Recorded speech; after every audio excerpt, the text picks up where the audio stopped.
I'll just let you keep thinking of naked Nick Offerman throughout this entire episode. Enjoy.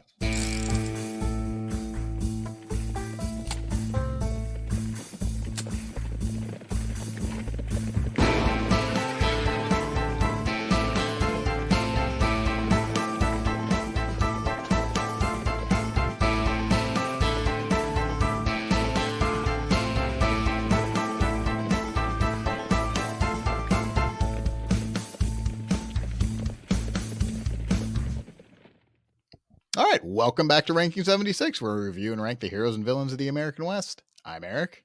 I'm Matt. And we're here to celebrate Deadwood. And by celebrate, I mean we're going to talk about Al Swearingen, which not going to be a lot of celebrating by the end of this episode. Matt, you've been watching Deadwood. What are your thoughts on Albert Ellis Swearingen? Dude, he's such a scummy dude, man. Yes, he is. He's not even a good guy in any ounce of the anything. No, there's definitely a part where the series kind of says, okay, he's kind of a good guy. Like, how do we turn on some charm? But he's a real prick. There's a part in the series where he kind of flips the switch a little bit. He kind of gets a cult following, yes, because the actor, I forget his name. He's really good. Dang it. I'm going to... Ian McShane. Ian McShane. There you go. Sorry. I'm very sorry. That was a sin. He does such a good job with that character. Like, people just start liking the character. So because the fans started liking them, they're like, we gotta let him stop being such an evil. Yeah. We really have to go off the script here, guys. Like, we can't do all of the terrible things, but they still do pretty terrible things. Al is by no means a good guy ever, but you can kind of tell you'll see when the main villain picks up. Like, he's not the villain of the first. He's not the main villain, I guess. Because he wanted that girl dead, the little girl, right away. Yes, he did. So, anyone that wants to kill kids, Oh, let's. I bet I know who the bad guy is. I bet you do, but we have a lot to get through tonight. So we have a lot of talking for those little behind the mic. We're going to be doing 2 episodes and a watch along tonight. So Matt's going to hear my voice until he throws up. Too late. Well, see everyone. Okay. Ooh, first off, we're going to show you a picture of Mr. Swearingen. Actually, you know what? Just go to his Wikipedia page. The best picture of him is on there. It's disputed, but it has been more confirmed. You can barely... I mean, damn, he looks pretty close to Ian McShane. They did a pretty good casting on that. It really does. He looks Are you talking about the one behind the bar? Yes. Big old mustache, typical. He's a lot better dressed than what I imagined, especially for Deadwood. Oh, we'll go into it. He was not a poor man. There's another picture of him riding in a carriage looking all menacing. Like, I'm just going to show that up to the camera for Matt. Nothing really. So he just looks like he's giving, he looked like you passed him too fast on the freeway and he's about to give you a death glare. Yeah. So yeah. Before we really get into the episode, though, I thought there was one particular quote from Estelline Bennett, who's kind of she wrote a book called Old Deadwood Days. It's not really historical. She says it's more of a work of fiction, but dang it if everything she says in that book isn't sourced and true. So she had some play with the dialogue, but for the most part, she did live in Deadwood in 1876 when it popped out of nowhere. So I thought this was a pretty... If you want to sum everything up in a quote, just kind of the vibe of the gem we're about to go into. So to quote Estelline Bennett, she said, the quote, "The Gem Theater for nearly quarter of a century was a clangorous, tangling, insidious part of Deadwood's nightlife. The rauncous tone of its ballyhooing bass brand of the streets outside threaded through the pealing church bells like an obleto. They shrieked in blatant brass and interdependence of the good and bad in Deadwood Gulch. Their steady rhythm caught the strokes and held them together in a symbolic confusion of sound."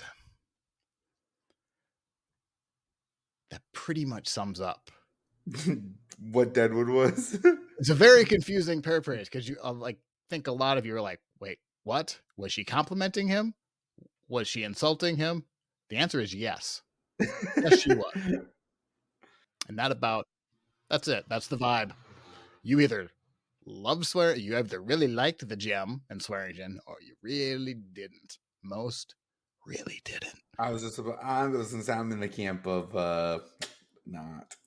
Born to a Dutch family of immigrants who came over as far back as the 1650s, Ellis Albert Swearingen was born on July 8th, 1845, as a twin. Not only is there one, there's two of them. Does it explore that? Nope. No, okay. It does not. I don't think you could find another Ian McShane. But that would be fun. The family would go on to have 5 other children with little living documentation. His father had multiple jobs, including as a farmer and a sheriff, but leaves both to become a grocer and a butcher. That is until Al's father leaves his mother for his mother's sister. Oh, come on, son. Yeah. Well, that's his dad. Little Albert is now wondering why his aunt is his new stepmother. Call me mom, but you're auntie. Yeah.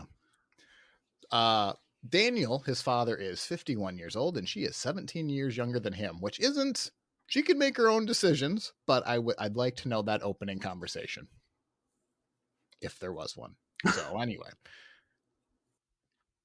Al's mother, Keziah, was basically left impoverished for the next 10 years of hard living.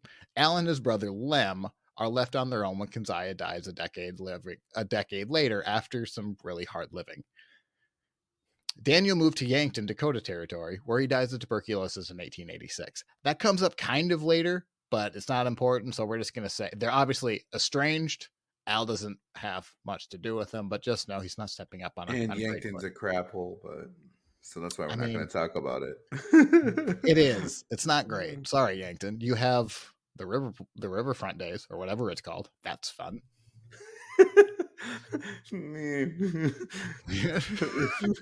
I'm being nice. It's tourism, Matthew. Yeah. Wink. Stop winking. Yankton, you're a lovely town. Never better. A lot better. Okay. The twins, Al and Lem, travel together for 2 years until they travel to Dakota Territory, where Lem decides to settle down, leaving his brother Al to wander, where he heads up to Dakota Territory.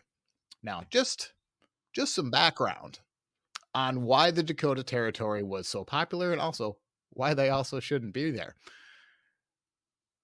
Dakota Territory had longly been contested as far back as 1776. Yes, 1776, as in the year of independence.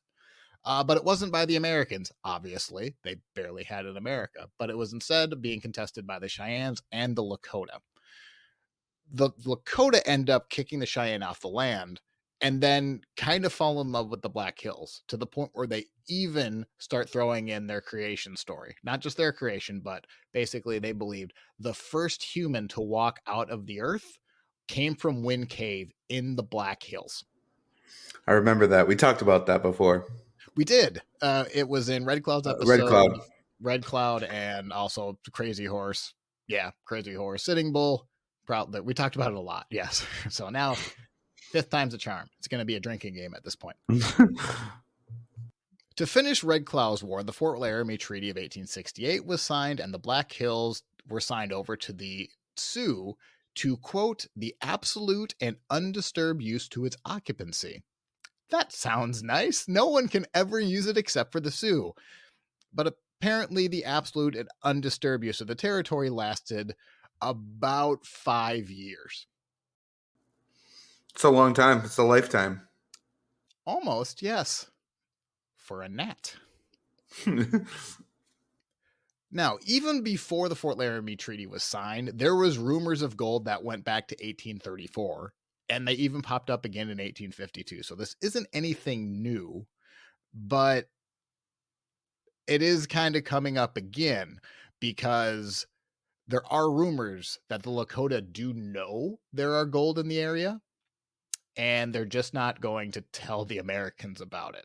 Now, whether that's true, I could see it being half true. I could also see the Lakota being like, I don't care about gold. Why do you care about it? Like, kind of thing. So, because they obviously didn't use it for currency. A man named Collins wanted that gold and organized a company in the February of 1872. And it was only stopped when he was told that the American military would use force on them if they stepped on a foot on reservation land. Unfortunately for the Sioux, a year later in 1873, a severe economic downturn known as the Panic of 1873 allowed President Grant to seek other solutions on how he could find some currency. And a bunch of gold just sitting in the Black Hills seemed like a pretty good solution to his problems. I mean, it's just sitting there, right for the taking. It really is. What did we sign again? Crap. What was the exact phrase we use? Lawyers. Absolute and undisturbed. I need you. Loopholes. Let's go. I was about to say, we need a lawyer. We need a lawyer or the Men in Black. They don't speak English. They don't know what they signed. For more on that sarcastic joke, go to our Fort Laramie Treaty of 1868 episode. He's not wrong. So, if the gold did certainly exist in the Black Hills, they could sure use it, thought President Grant. And in 1874, the Army commissioned Lieutenant George Armstrong Custer with the task of going to find the gold if it was there. And it turns out Custer found it. Dun, dun. And by 1875, the prospectors came in droves at a rate that the U.S. Army couldn't keep out. So now President Grant has another think, and he believes, well, what if we just buy it from them for $6 million? And the Lakota refused. Say no. Do you remember what happened next? Yes, they put the money in like a bank account, right? Oh, Isn't it still collecting interest? Yes, it still is. They'll never collect that money. That is just sitting. I wonder what it's up to. I can't remember. Did you say what it's up to? I think it's like over $1 billion right now. Yeah. Oh my goodness. $6 million accruing interest for 140 years goes a ways. It can't be in there still. They had to have taken it out. I mean, the U.S. has to say that they bought the Black Hills somehow. So right. The second that money, they both the government and them check the bank account every day just to make sure no money's taken out of it. Today? No. Can you imagine like Joe Biden just looking at it? Oh, look at did they buy it today? Nope, sure not. We'll try again tomorrow. Shoot. You check that bank account over there, sir. It's the same. Okay, keep me updated on that. But then that led into Custer's last stand. It did, because after the Lakota refused to sign, then the command was given that any native that was not on the reservation by the end of January 1876 would be considered hostile. They made that declaration about 2 months before. Now, as That's Matt right, just said, giving them approximately no time. Exactly, in the middle of a South Dakota winter, or a Dakota winter, which is not fun to travel in. Oh, it's absolutely terrible. It's pretty bad, especially this year. I'm so sorry, South Dakota. I hear there's no snow anymore, though. I mean, check your watch in 5 minutes and see if that's true.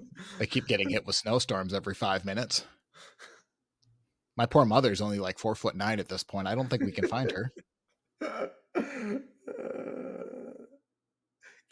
Eric, where are you? Sorry, Mrs. Nicholson. She does listen. She's small but mighty. Sometimes. What is that little Maddie you're talking about? Mom, you have to step on the stool for us to see you. You're just like muffling into the chair leg. I don't. Man, we're going hard at your mom, and she listens. I love you, Ma.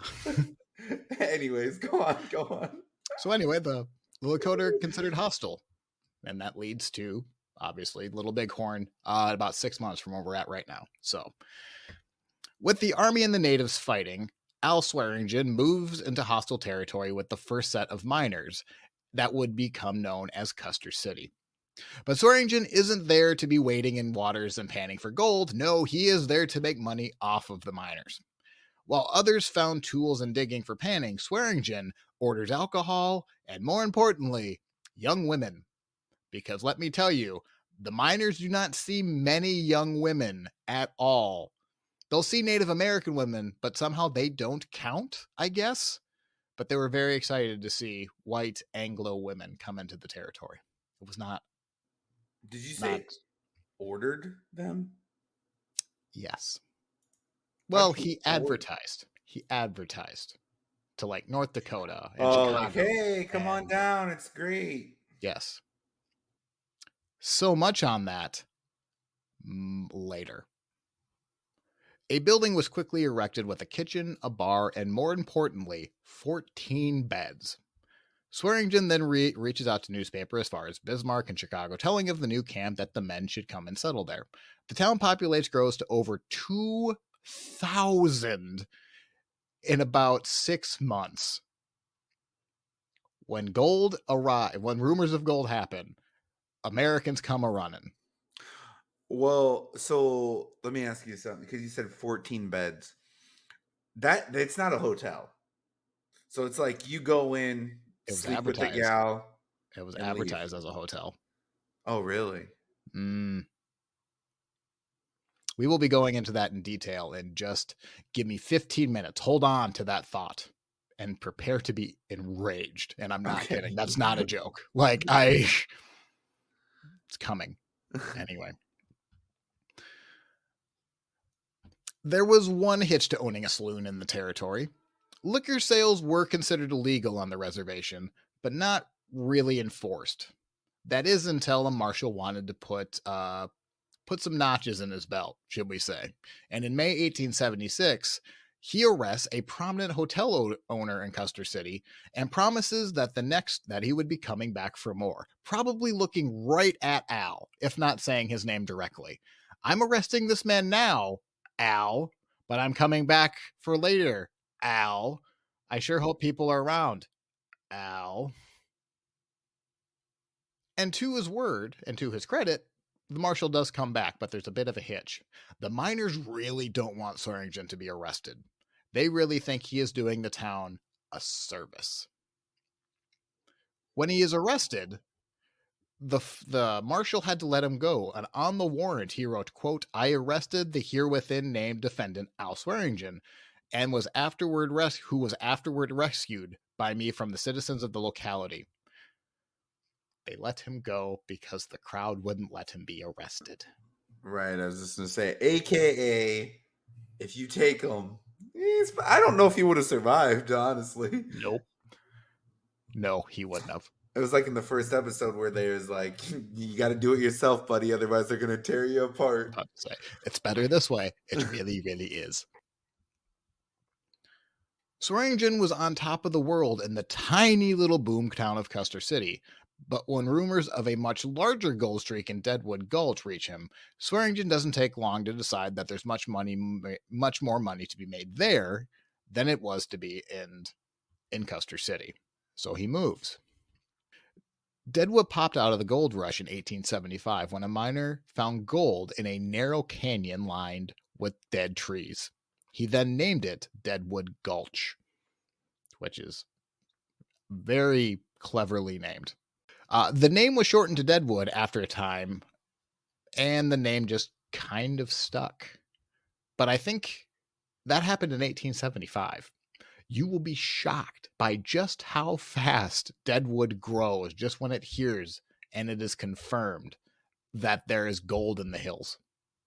By the end of 1878, there will be 7,000 people, and the town will be 3 years old.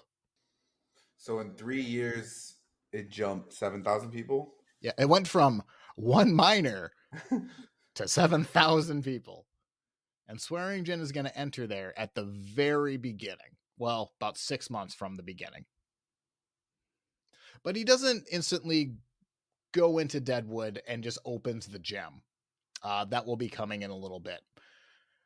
Instead, Swearingen has to start completely over. So he's just looking for any building material, any lot that will have him. So what he does is he builds a lot in a saloon called the Cricket, which was named after a mining operation somewhere in Iowa. He just kind of did a little, I guess, call out to them. Swearingen opens up the dance hall, and it is so rushed that it's not really a building per se. It's much more hallway. It was about 10 feet wide and 70 feet long. You weren't joking. It is a hallway.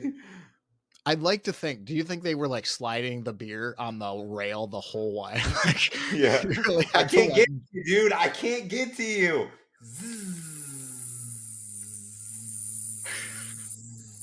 Wait for it. Wait for it. Wait.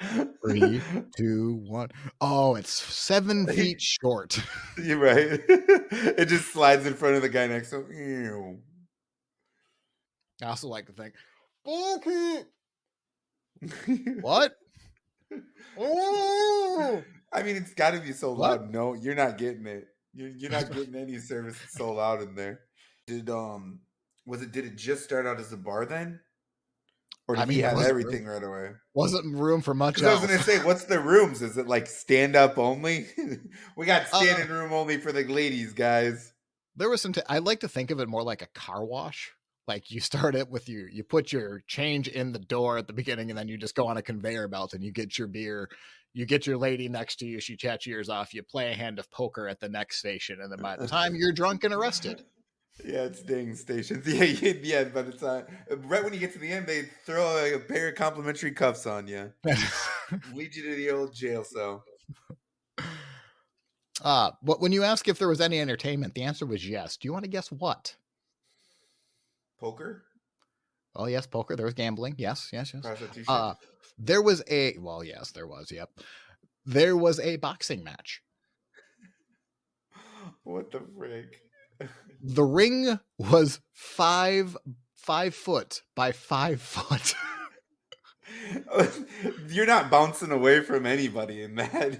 I gotta get away from the guy. His arms still reach you. I think that was the point.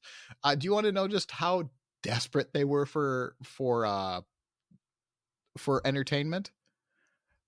The newspaper went round by round the next day. Take a guess how many rounds? 10? 52. Oh my god. And even worse, it was a draw. 52 rounds couldn't decide it. Dude, I don't know, man. Are we good? Yeah, we good. I'd like to think jaws, teeth missing, everything's gone. I'd like to think it was like Rock'em Sock'em Robots. It wasn't even them controlling their arms at that point. Someone over the ropes was just flowing their arms at them. Like, yeah, round by round for 52 rounds. I'd like to know by round 47 what they were actually writing. Now, like I said, the cricket was temporary. That was only version 1. Swearingen had big, grand ideas in a town that was hopefully going to be having a lot of money. And he already had a fair amount of competition. It wasn't like he was the first saloon to set up. Across the street or down the road of where he buys a plot of land that the gem will be is the Bella Union. Yes, the Bella Union was actually under construction before the gem, and the TV show reverses that. They had storyline. It does, because he goes in there and he's like, "What do you? What we got to talk about? What we're doing the same." Yeah. In real life, it was very much the opposite. Not only did Swearingen start building down the road, he kind of knew what the Bella Union was going to be like, what it was building, and he basically copied it and tried to make things bigger. Interesting. So, was it the same owner? No. Cy Tolliver, I don't believe is a real person. Okay.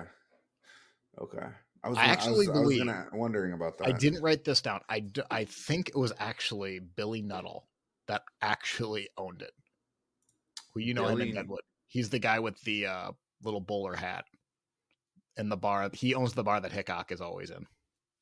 Oh, no way. I believe. Like, maybe I didn't write that down. I should have. But I think it's a lot of the characters in the show do exist. They're just, just don't Don't take Deadwood as accurate. Take it as the vibe. It's fun, but yeah. Oh, and then Swearingen just said, hey, do you know that Bella Union that has been building for 2 months? I want mine bigger and better, and I want it to be opened sooner.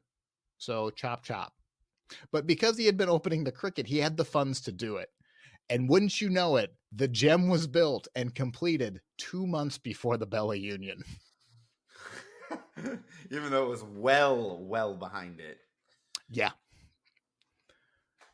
The gem wasn't a complete copy of the Bella Union, though it kind of was. It was a 2-story saloon with dance halls with private boxes that would offer you entertainment. We all know what that means. Other than the gambling, the women, they would also employ acrobats, aerialists, singers, dancers, comedians, and apparently the world's most annoying brass band. In Estelline Bennett that I read from the Quasap, people were fed up with this band. Not that they were necessarily bad. It was just they were always playing. Imagine at 7 o'clock every day, you hear the same songs all the time. And when that's the only entertainment, it's going to get pretty old. Yeah. Real fast. Well, and it wasn't even like Swearingen obviously had them inside, but there was like a balcony they would play on. So quite literally, they were playing to the town. And it's not like, if any of you have ever been to Deadwood, it's not a gigantic place. It's literally in a valley. It was called Deadwood Gulch. Like, it is in a pit. That sound was going nowhere except everyone was going to hear what was being played. Yeah. Music to my ears. But the owner of the Bella Union wasn't going to let him go completely scot-free. The Bella Union was behind. It's not going to open up for another couple of months, but it was complete enough. So what did the owner of the Bella Union do? He hired his own brass band. I'm sure to the love of the polite citizens. Oh my god! Just the battle of the brass band, huh? Just couldn't be louder at all.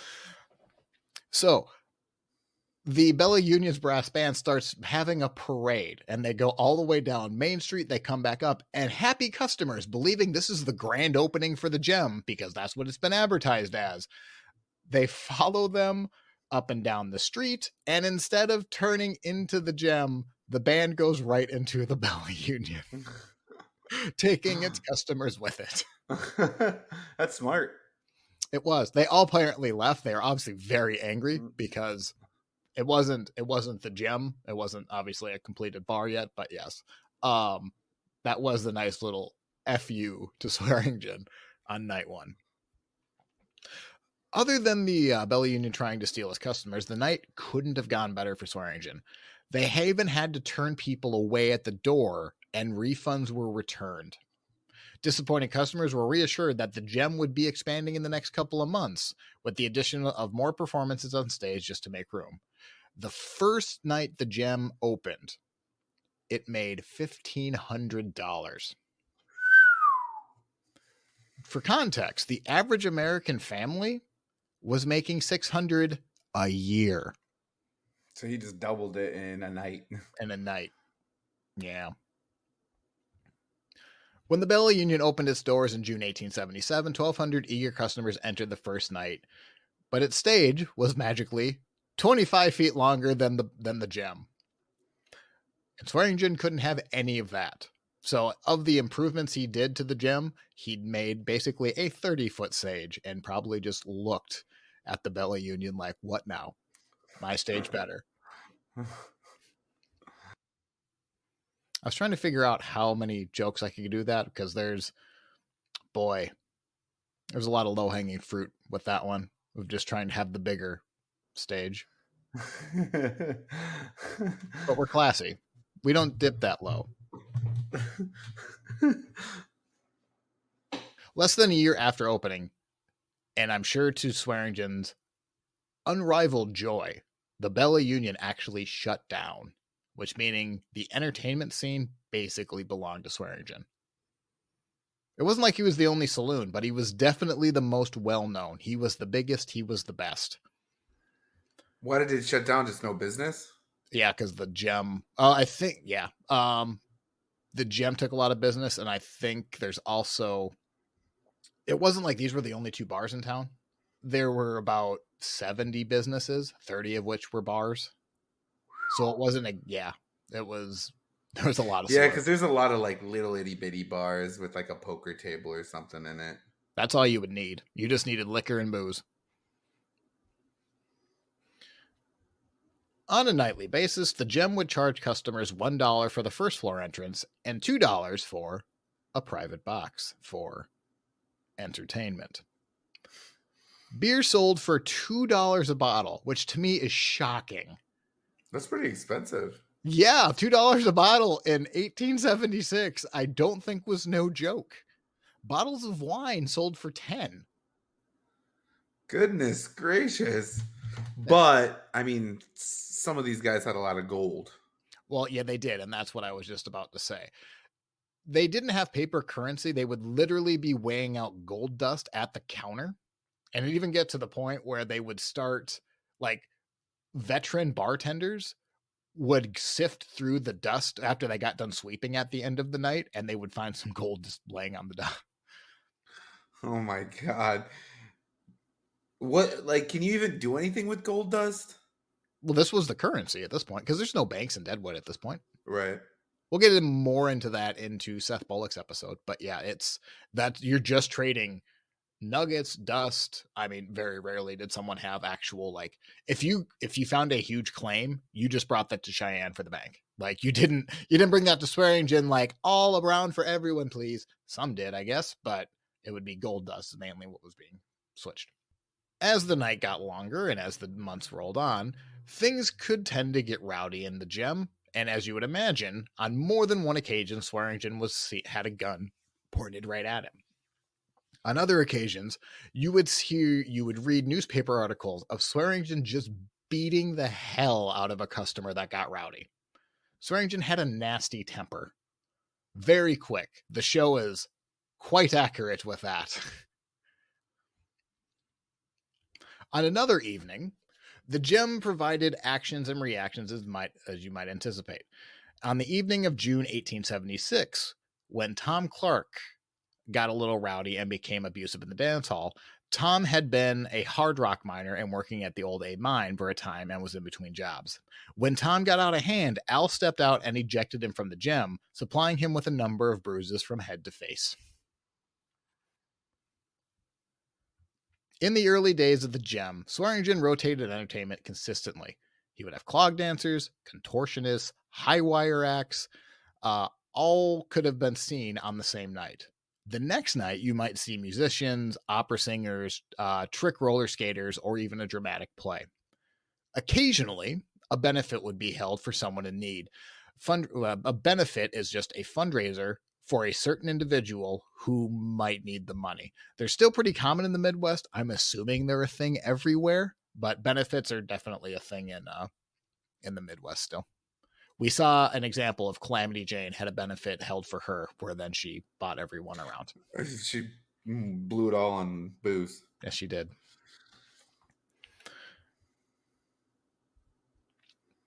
The Gem had more benefits than anyone. Even like a suspicious amount of benefits, to where it wasn't even 100% clear who the benefit was for.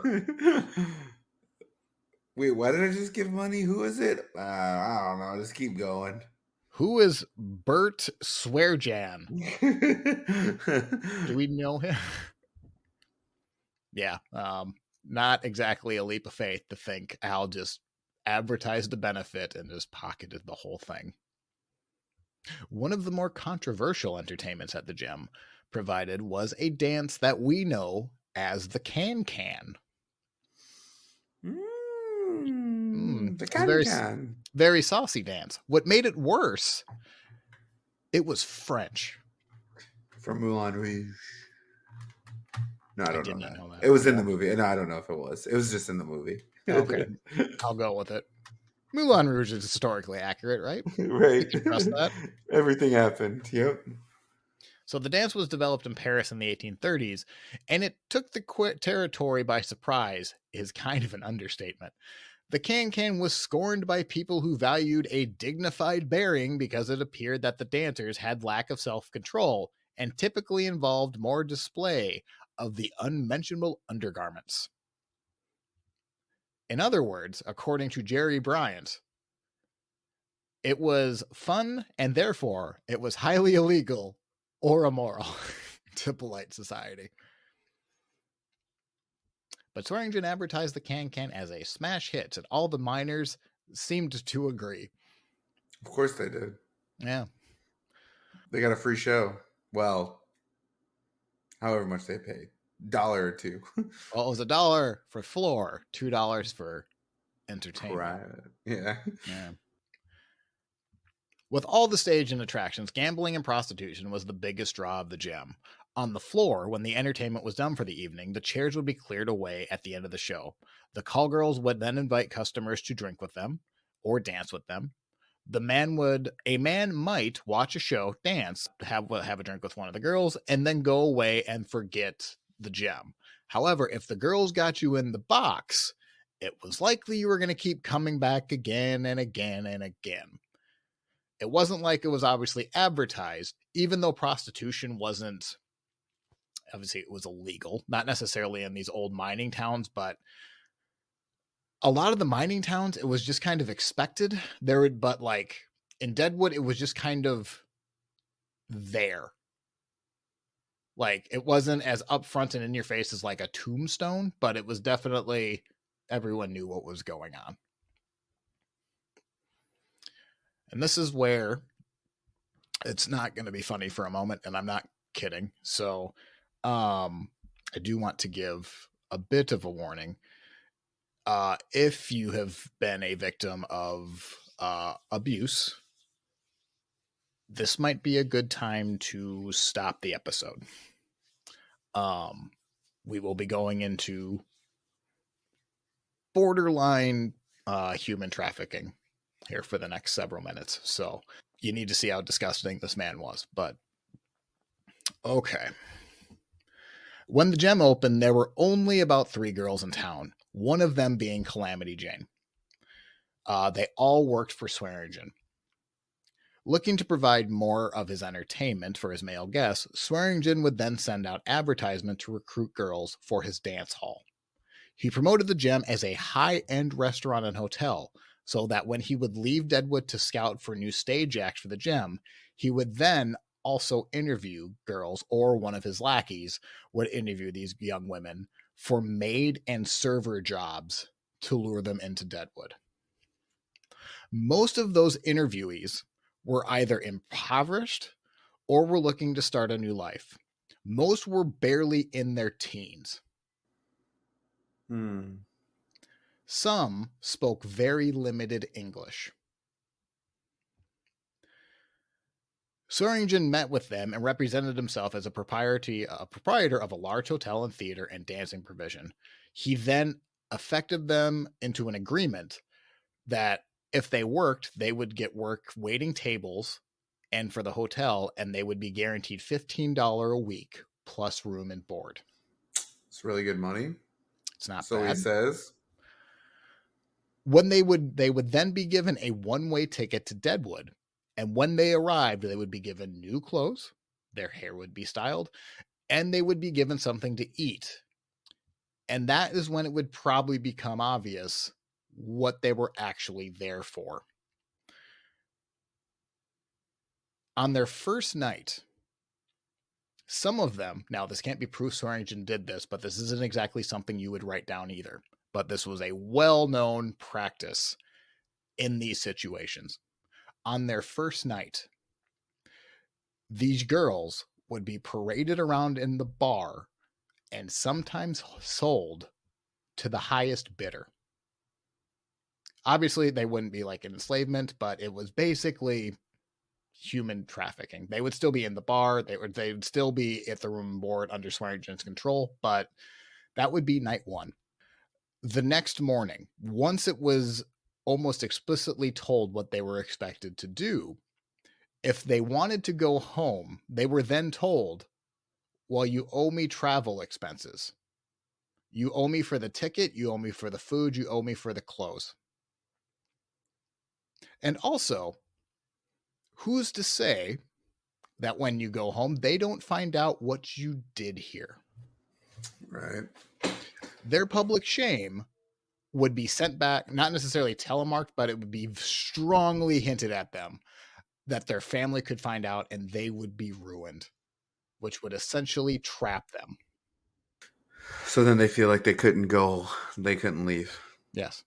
And after the first night, the camp knew what they were, even if they didn't at the time.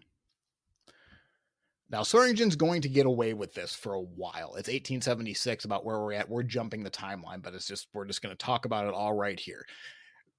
In 1884, a Black Hills Times article would write when one of the girls that Swearingen recruited and brought back was able to break free. And I literally mean break free because Swearingen locked them in a room to tell them what was about to happen. When one girl was able to get to the police, they said that the newspaper article said, quote, the young women, not out of their teens, were neatly dressed, and despite their discolored, inflamed eyes as a result of continuous weeping, presented an attractive appearance. They conversed freely, sorrowfully at times, with great indignation, saying in substance that they were enraged to be honest. They were engaged in honest employment in Chicago when they were allured by the advertisement in the news. I'm surprised that no one in the camp ever was like, no, this is wrong. Well, I think, again, it's not something you're going to openly talk about, especially polite society isn't going to openly talk about. But I think it was assumed that the girls were already prostitutes, were already sex workers by the time they came there. They did not know necessarily that they were coerced there. Right.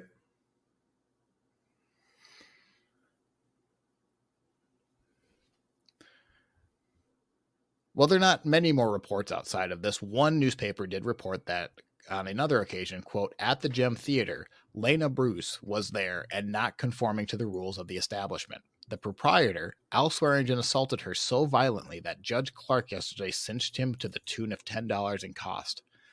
A man or thing who will beat a woman is beneath the dignity of his species. So apparently beating a woman that you've essentially kidnapped was worth a $10 fine. Estelline Bennett, who I've already kind of quoted a couple times, she was the granddaughter of the judge in Deadwood at the time, and recalled that one woman's story, quote, once a girl in her teens came out to sing at the Gem, believing that she was starting on one of the lower rungs of the ladder that would lead her to the theatrical fame and fortune. They then said she drank champagne on one of the boxes that first night to a gay crowd. She probably never had tasted it before. In the middle of the night, the party all drove to Sturgis. None of them believed she could be as naive and innocent as she seemed. Back in her room above the Gem, sobered up by the hours of sleep, she shot herself at night and committed suicide. No. There's nothing we can say about how truly bad that is. That is soberingly bad. Yeah, it's pretty horrible. Unfortunately, one of those girls would become Al's wife, Al would have 3 of them by the time he dies. Nettie came to the town as one of these girls in 1876. Jerry Bryant and Barbara Fifer speculate that the marriage could not have been a happy one. Estelline Bennett would observe Nettie's appearance frequently and would talk about how often the couple quarreled so violently and disastrously that she wore at least one black eye and frequently limped. Nettie would frequently leave town, and it was unclear if it was a runaway attempt or if it was at the orders of Al to possibly doing further recruiting. Goodness gracious. Permanent limb. Not permanent, but she would be right. But I mean, I'm just like saying, like he would always beat the crap out of her. Constantly bruised. Yes, signs of abuse. Nettie returned around December 1879, and Nettie went straight to the courthouse to swear a warrant against her husband. It was the first time the newspaper took notice that, quote, "it was a pitiful sight, both eyes being blackened and her face pounded almost to jelly." The Daily Times recorded that Al had a hefty fine of $50 and was put up on $500 bond, and was ordered to keep peace for a year. That was his punishment.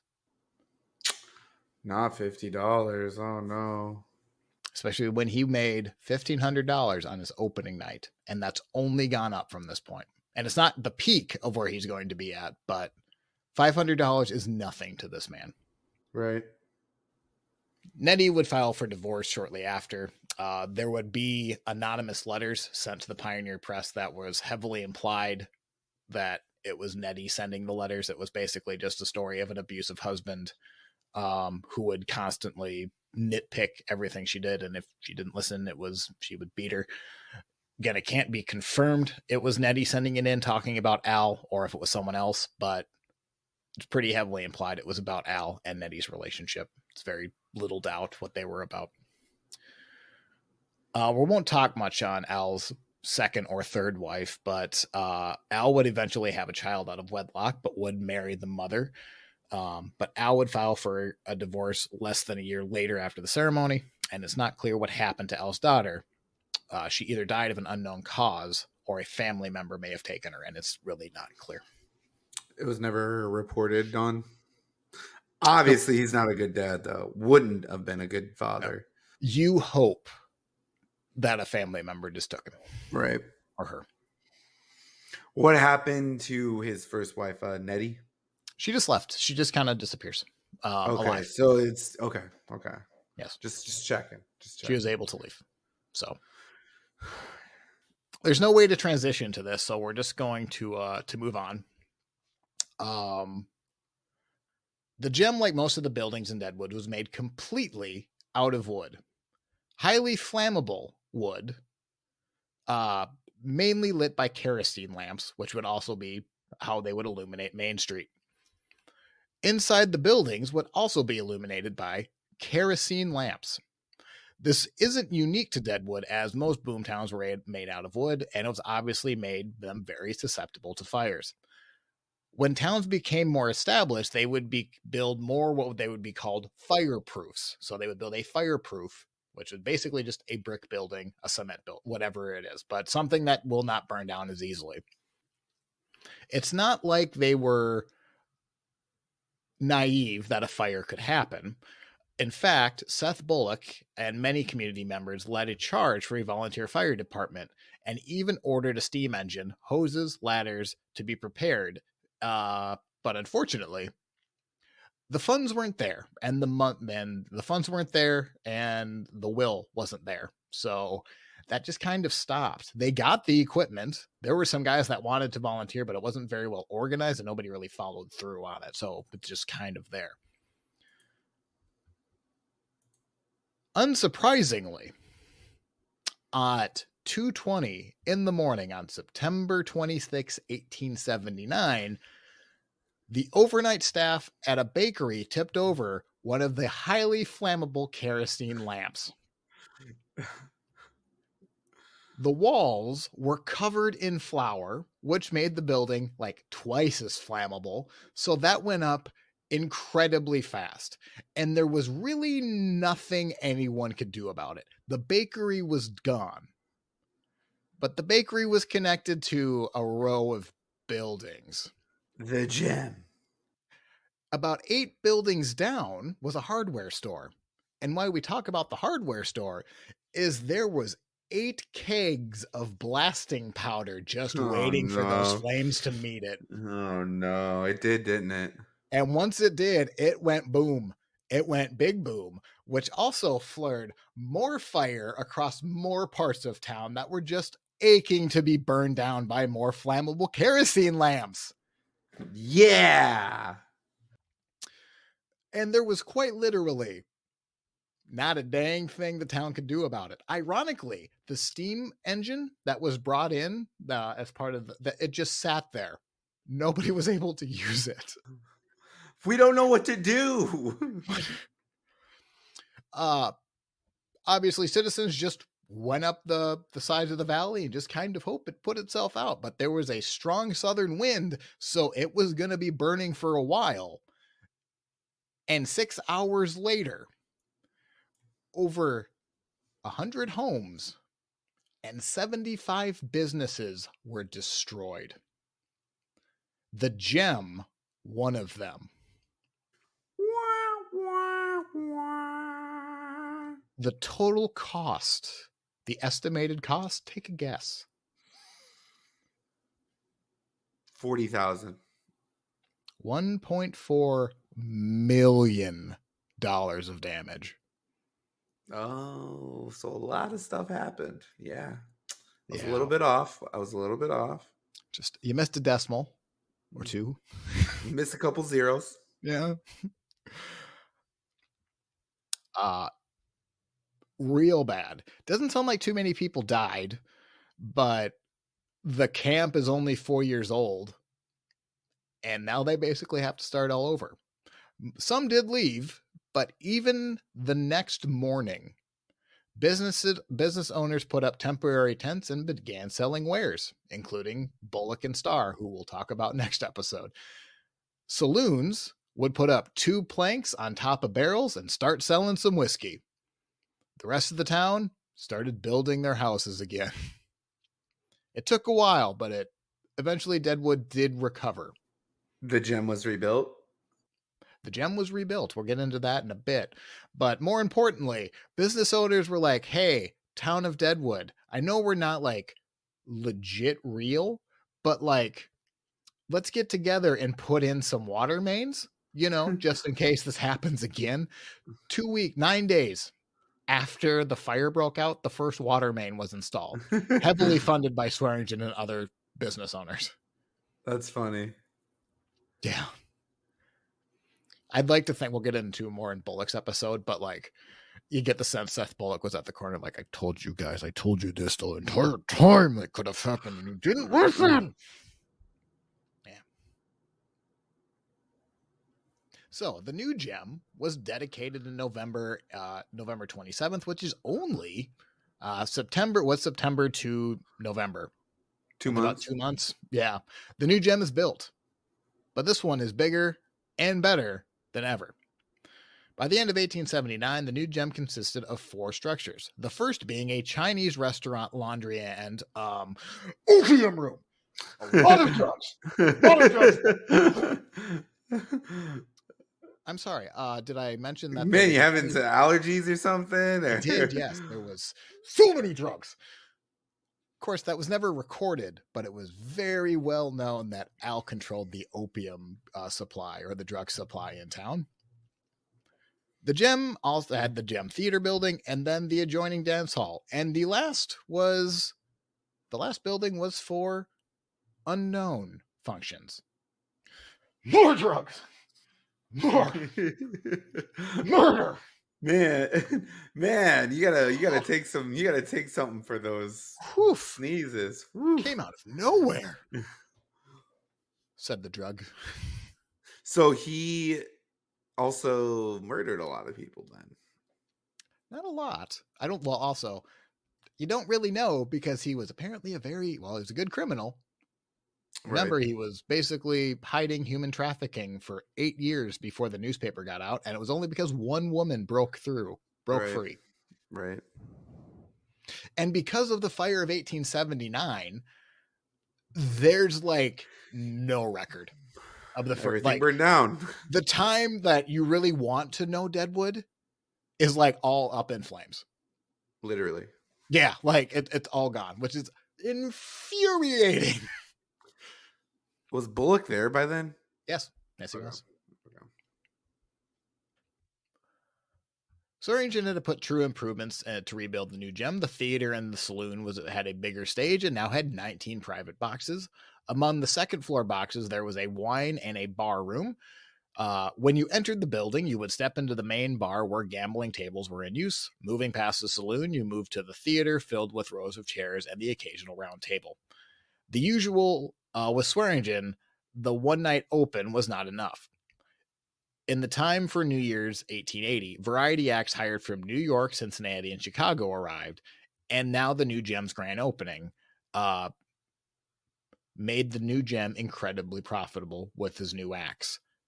The revenue is estimated to be $5,000 to $10,000 a night. Right. So he's banking.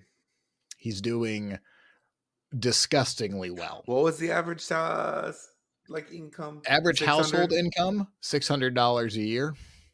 All right. So yeah, he was making 10, 15, 20 times that. Now that's revenue. That's not necessarily profit, but let's be honest. It wasn't like he was probably paying the best of wages.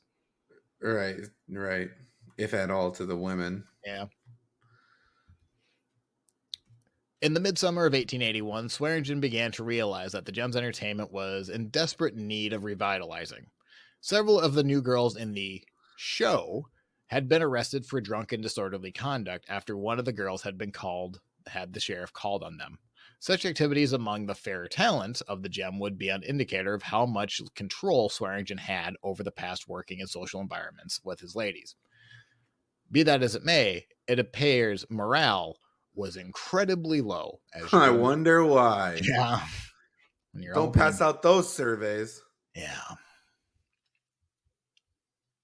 The Black Hills Daily Time reported that the Gem's New Year party was surprised by the number of customers, recording that the building was packed from top to bottom, and the new artists, as they came on stage, were greeted with rounds of applause, which grew fast and furious as the curtains ran down. Things are going pretty good. Good for him, I guess. I was literally just going to say, good for him. Good for old Al. Really took the sales out of this episode, deservingly. It needed to be covered, but I'm not exactly going to celebrate the man anymore. Right. Swearingen and the Gem continue along through the 1880s.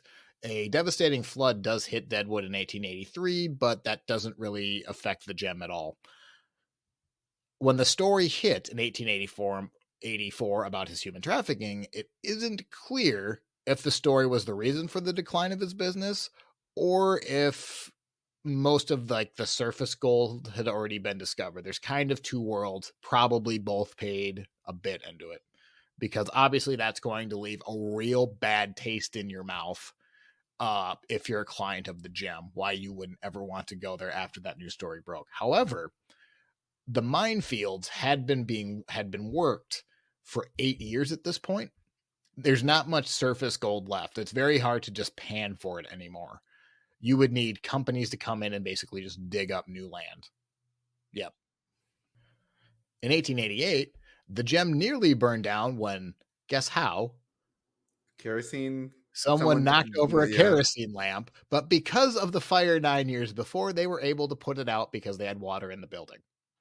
Just remember that for just 5 minutes. Think of kerosene and the water working in the building. Just no reason. Just remember that little bug in your ear. But Swearingen faced a threat much more serious than fire, because on May 1st, 1890, the new state of South Dakota passed its very first prohibition law. The law banned only the sale of alcohol and drink, which would obviously be a real downer for a saloon. Now, the workaround on this was pretty easy. Possession of alcohol was still legal. You could still have alcohol. You just had to go buy it from Wyoming or Montana, whatever it might be. But once you would buy your alcohol, let's just say you wanted to drink it with your friends at a bar, maybe say the Gem would just hand you a glass. This story makes sense. We'll give you a glass for your own alcohol to be drank at our establishment. You brought some stuff, right? You brought it with you, right? Yeah. So everyone just hauling a barrel. Can you imagine just some guy sitting at a table with an empty glass like he forgot? I forgot my liquor, guys. Cheers! And he's just like, oh, just an empty hand.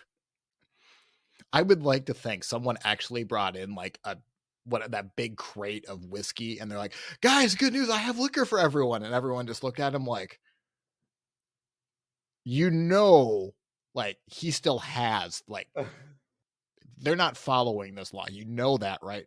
But guys, I have the booze. It's legal, right? Oh, I didn't need to go. Oh, shoot. I wasted a lot of time. So yes, Swearingen then just switched this advertisement to they were now a soft drink parlor. They didn't sell whiskey or alcohol. They served soft drinks, tea, coffee. Yep. Sounds fantastic. Yeah. Just sounds like a lot of fun. A disturbing amount of drunk people for a soft drink parlor, but he apparently was inspected multiple times, and it was reported that there was not a drop of whiskey in the gym. I don't think it mentions any rum or beer or anything like that, but there was no whiskey in the gym, which makes you think, hey, inspector, do you see that barrel of very illegal whiskey? Why don't you just have it?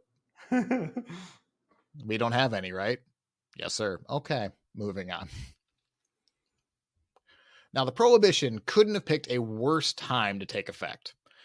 In 1893, a national panic set hold when a silver market bottomed out and bankrupted a lot of railroads across the country. This then caused runs on the bank, which then caused a lot of banks to close down. Citizens of South Dakota and saloon keepers who were already losing out on potential revenue due to the ban of liquor had to come up with other solutions. The population dipped again in Deadwood as people began to leave looking for work. Fun's over. Yeah. Now, as I said, at the height, the gem was making $5,000 to $10,000 a night. But when the economic depression hit, Swearingen had to take out more and more loans. Oh, suddenly you don't have so much money now, do you, bud? Well, what I also didn't talk about, Swearingen was being constantly sued. Like, probably every year he had some type of lawsuit or litigation against him. Some of it was pretty petty. Some of it, like, some guy claimed land and then tunneled underneath the gem and then wanted to claim that he now owned the gem because he owned the rights to the ground underneath. Like, obviously that wasn't going to fly. But there was a lot of, let's just say Al didn't like to pay his bills. So he would then hand the ownership off for a couple of months.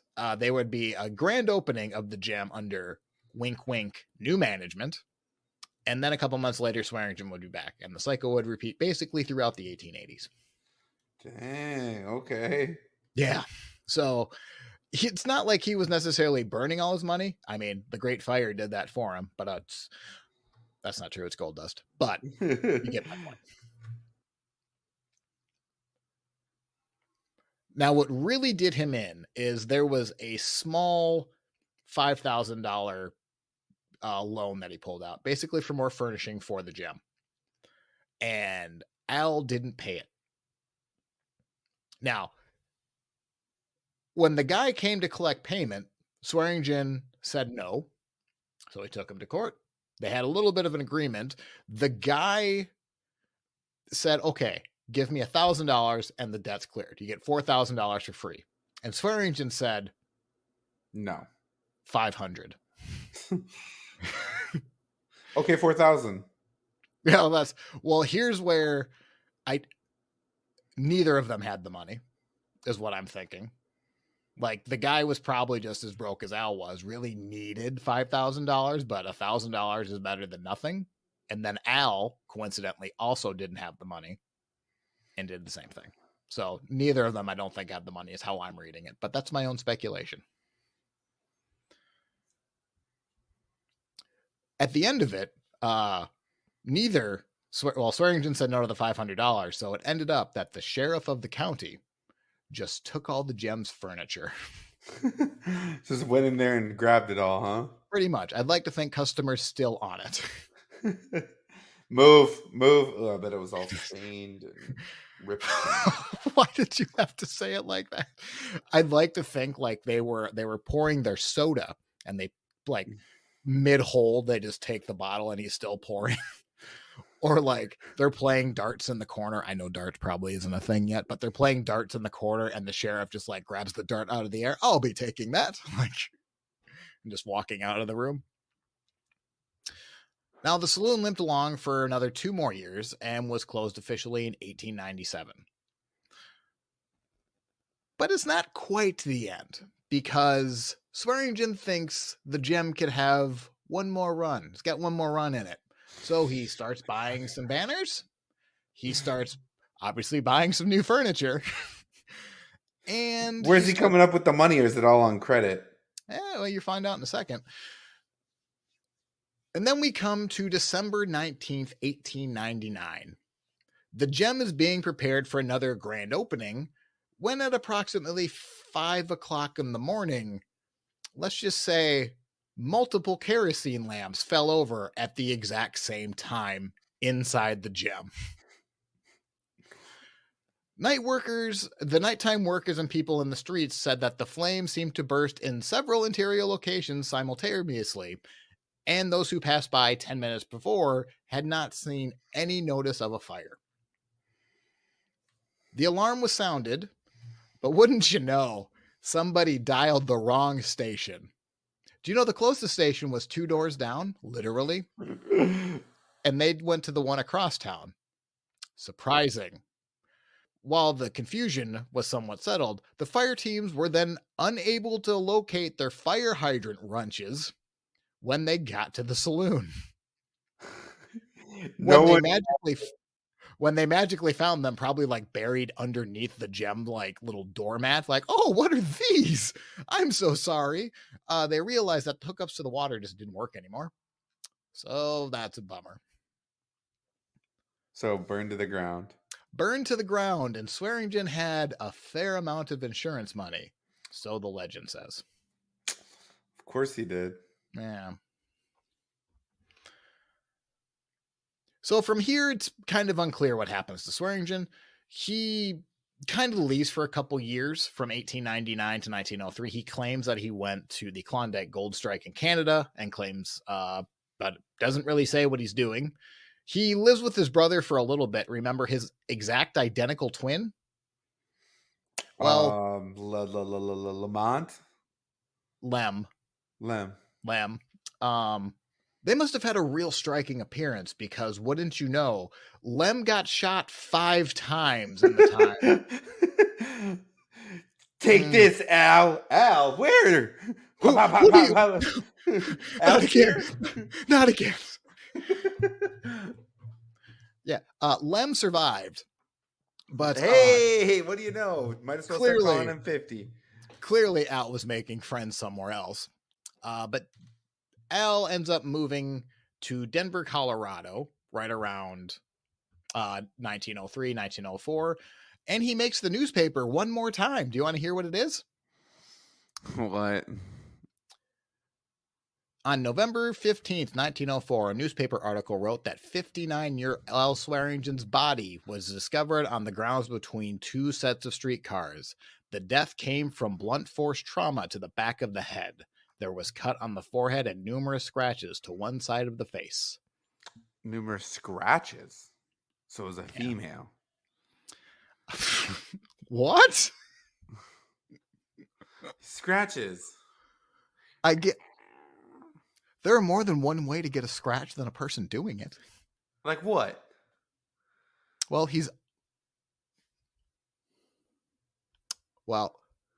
there's many theories. There's theories of what might have happened. Nothing could be confirmed. They just know they found his body.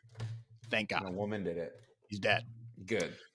This is where we have room to speculate. So I will throw out a couple suggestions, and Matt, you can throw out whatever the hell you want. Okay. He was on a moving train, and he was either just trying to jump on the train and like hit his head on something hard and then just fell off the train. He was on the moving train and fell off and then slid across the the ground for a while, which would explain the scratches on his face. He may have been pushed out. Okay. Or somebody might have just bashed him in the back of the head with a pipe.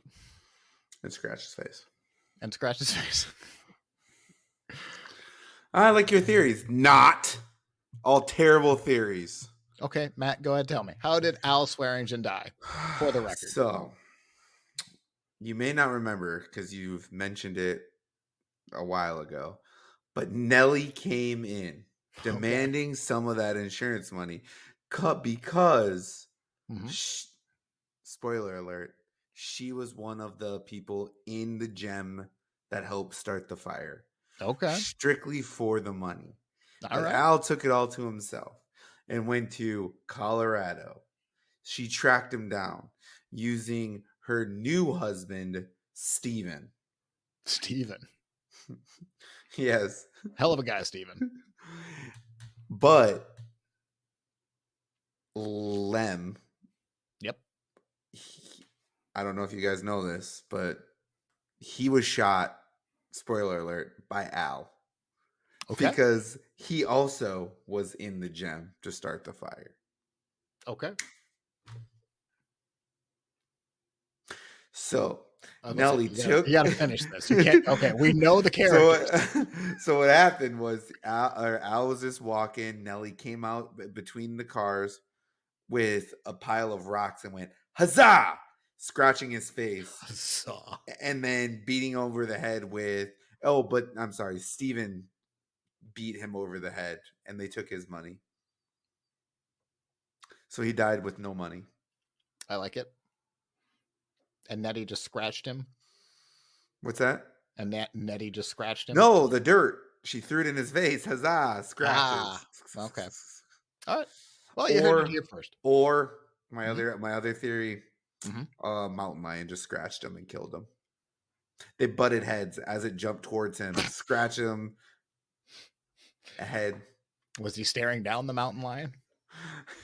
Yeah, when it jumped at him and clawed his face, scratches. He hit the back, and then the mountain lion grabbed him, rolled him over, but then got scared away. That's why he's found. I have a theory. This is what. All right. So, in my completely original idea, there Lem and Al were. They're overlooking a hanging, and underneath is a deep canyon, and Al is at the bottom of the train, over Lem is holding on to his hands, and they're looking at each other, and they're like, "Brother, I love you." And suddenly, in the far, you can hear a pack of wildebeest coming down a valley. And you can just say, them saying, "I'm the one." Let's him go. He's trampled by wildebeest. Yeah.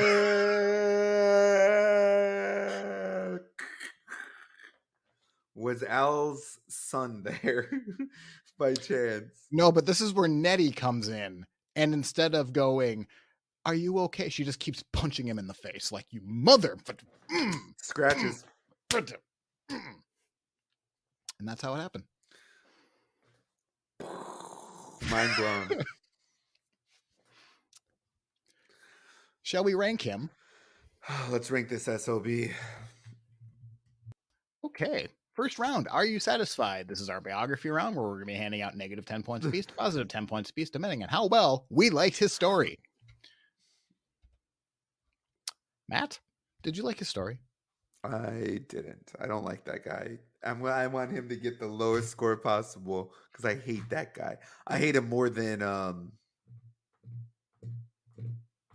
Tom something. Tom something? Tom Horn? Yeah. John Wesley Hardin? John Wesley Hardin. That's the one. The lowest score to date, right? You know who I thought of? James Bowie. Why? He human trafficked. He had the slaves. I forgot about that. And to me, now, I don't know what the exact definition, this is going to out of context, I understand.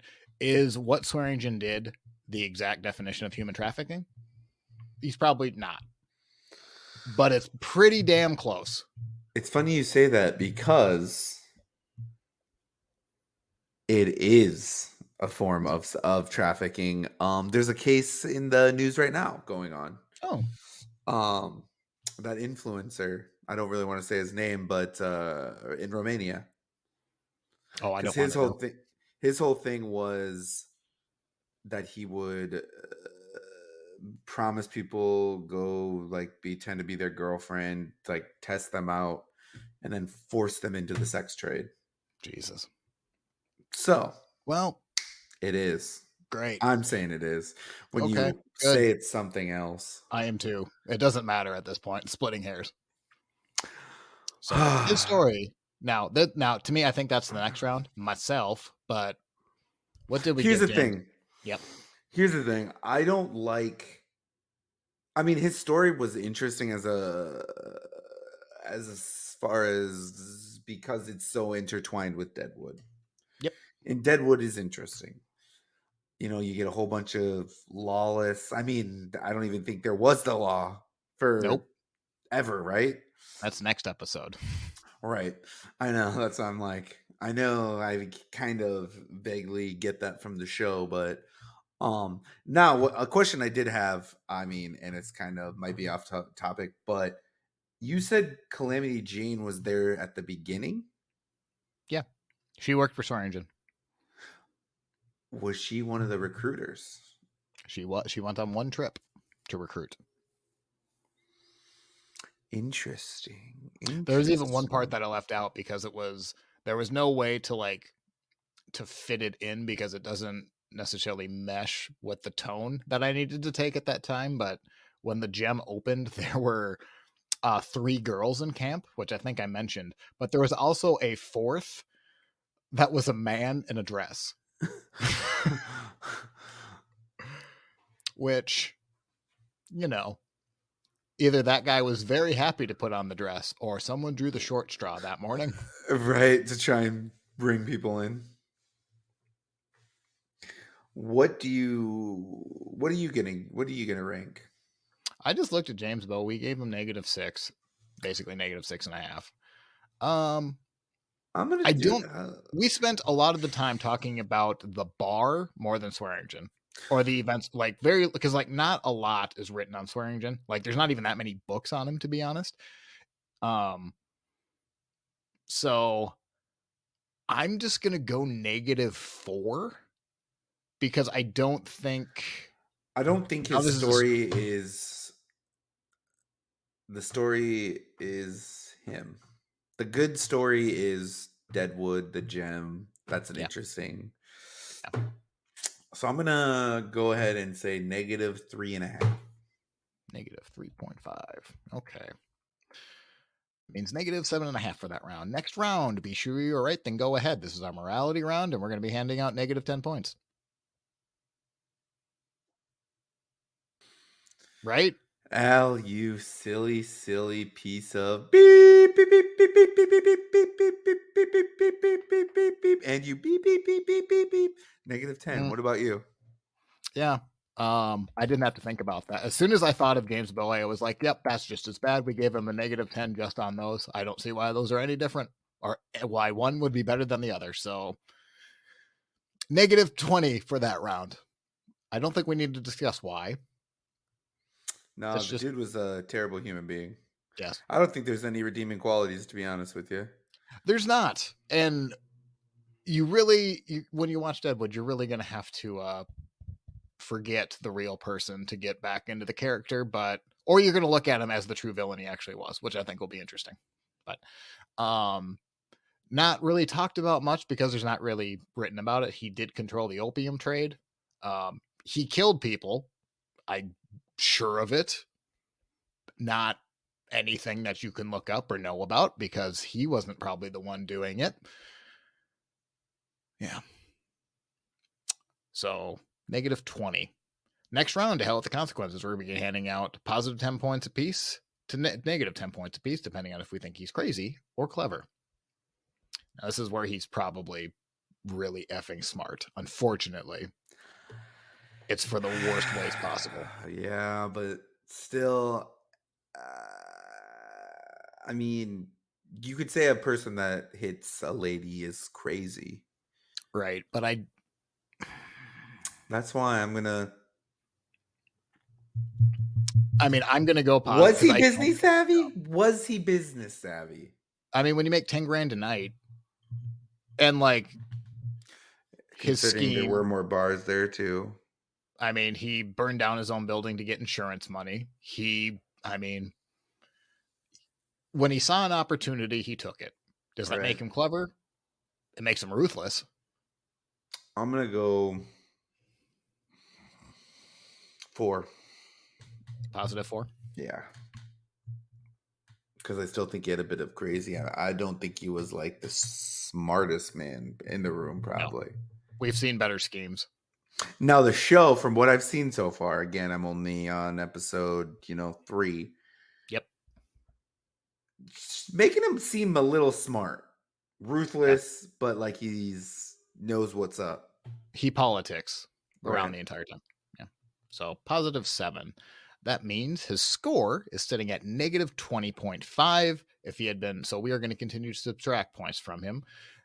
If he had been positive, we would continue to add points to him from here on out. So next round is draw.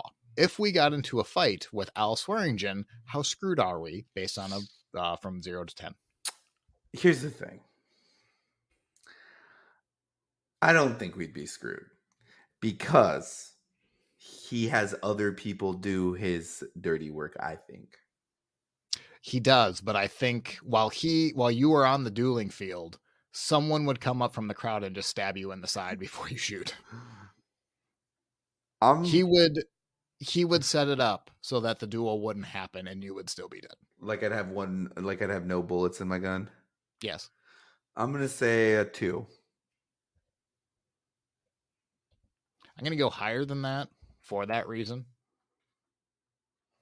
I got your back, Eric. I'd make sure no one comes up and shivs you in the kidney. My hero.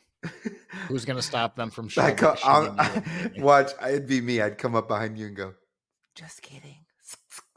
Yeah, I was about to say, he paid me so much gold. I'm so sorry.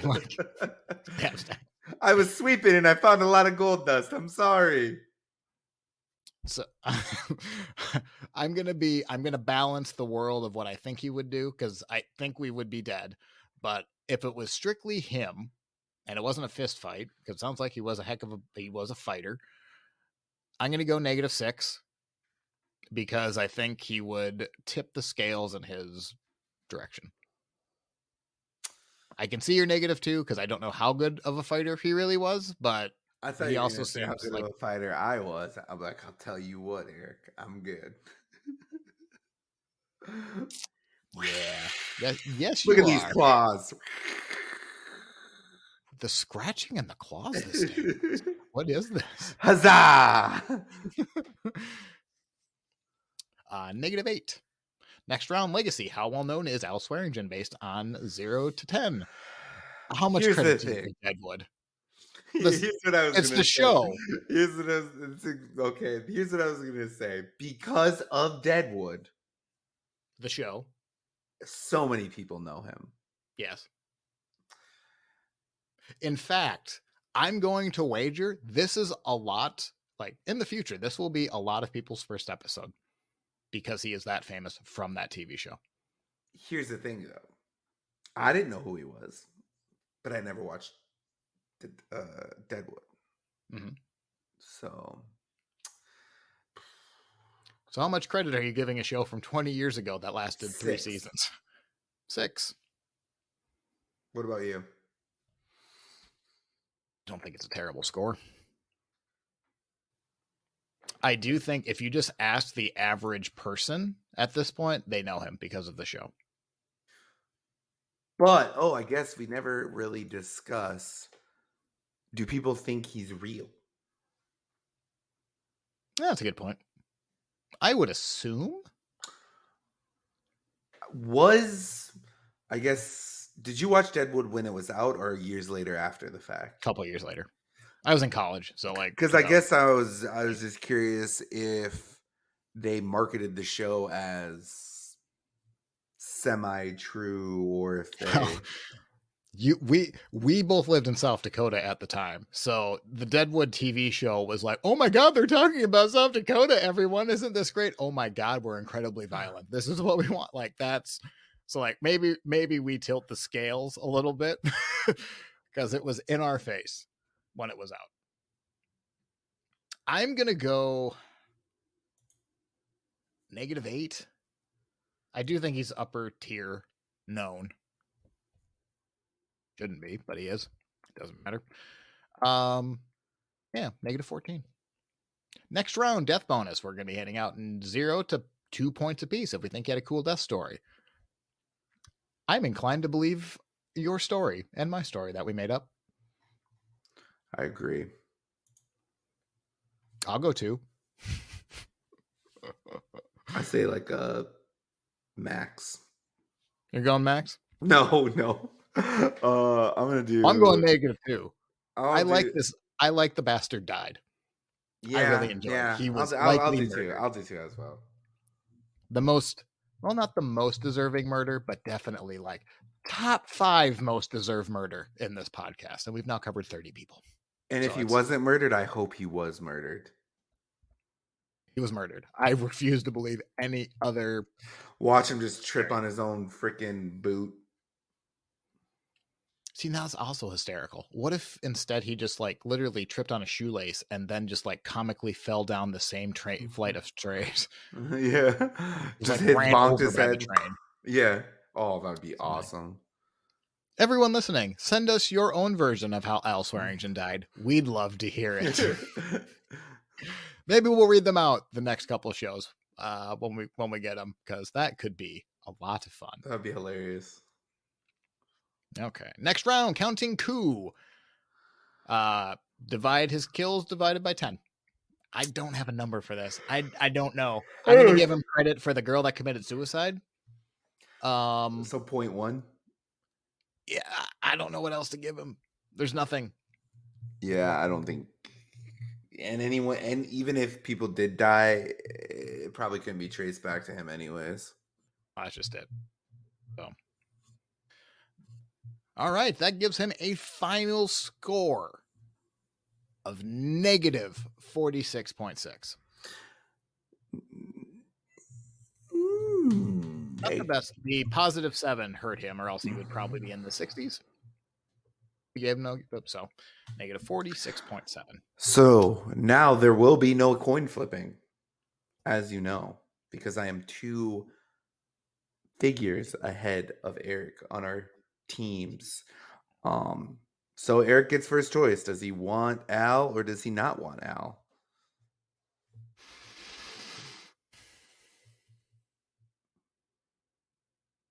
Here's where I feel like I have to take him. I don't want him. My first incline is to pass on him. But because I have complete control over who we go over, I could just keep punting on people until I found. No, remember we made a rule where if you like cancel the first one, then the one in between. Remember? No, but because like I could just I could do no name, and then do like a really big name and pick. So I'm going to take him. I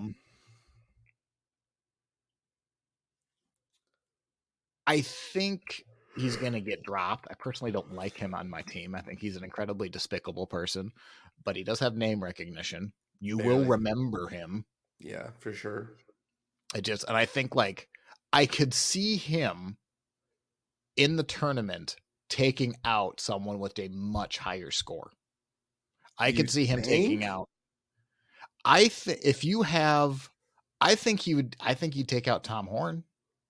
Yeah. He's not much higher, but Bowie. William Clark, I think he would take out. I'm just looking at your team, but on my team, I can see him. I'm just looking at your team to destroy.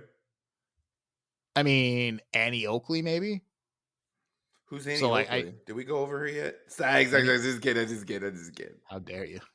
How dare you? So I will take him. Huzzah.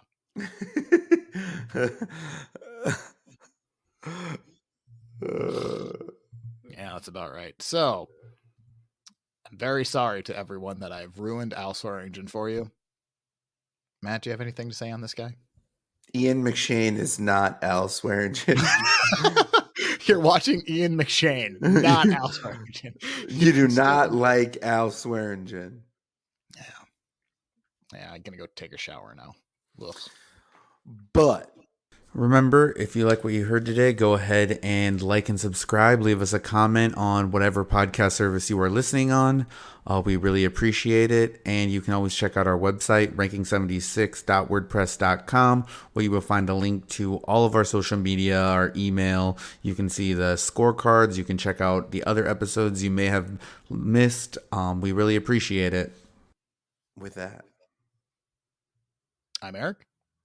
And I'm Matt.